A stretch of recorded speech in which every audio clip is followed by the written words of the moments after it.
All right, we are in our final act. 5, scene 5 here. All right, we're in the same within a castle. Macbeth.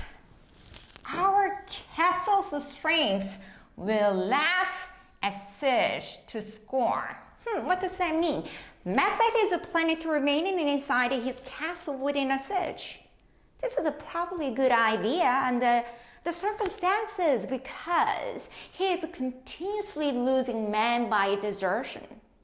He would lose more men if he ventured outside his castle within his remaining forces because they would be free to go over to the enemy. Here, A-U-G-E, Ugly, in this context can either refer to a kind of his high fever or disease characterized by fever, intense cold, and shivering. Or it refers to the state of a fever, distress, or strong emotion. These associations with the feminine perhaps indicates that former definition is the more likely, but in either case, both would make soldiers abandon a castle siege.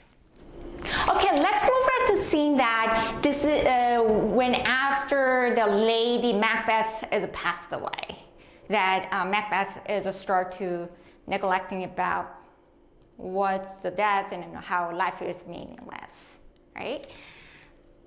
We're not sure, and this play doesn't really says exactly how she passed away. So let's find out. Here we go. Tomorrow and tomorrow and tomorrow. The curves in the petty pace from day to day to the last syllable of a record time, and all our yesterdays have lighted fools. The way to dusty death, out, brief candle. Life's but a walking shadow, poor player, that's frosted and fractured his hour up on the stage.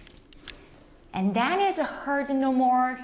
It's a tale told by an idiot, full of sound and fairy, significant fine, nothing.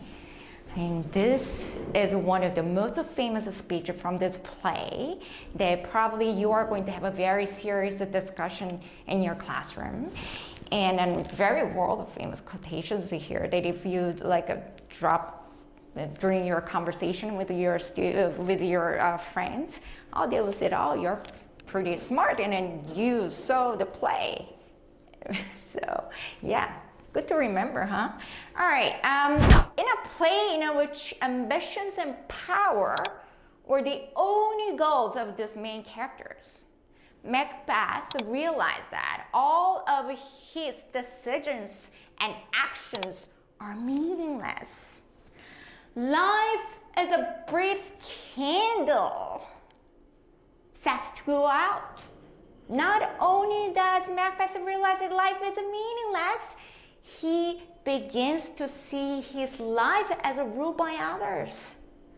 This is a take on the experience, trips all the world a stage. But rather than highlighting the profound nature of the identify or love, Macbeth uses this theater metaphor to show that our ambitions and actions are part of the badly scripted performance without meaning. In other words, life, ambitions, achievement are all illusions that dissolve in death. So that's why this is the most famous speech from his play.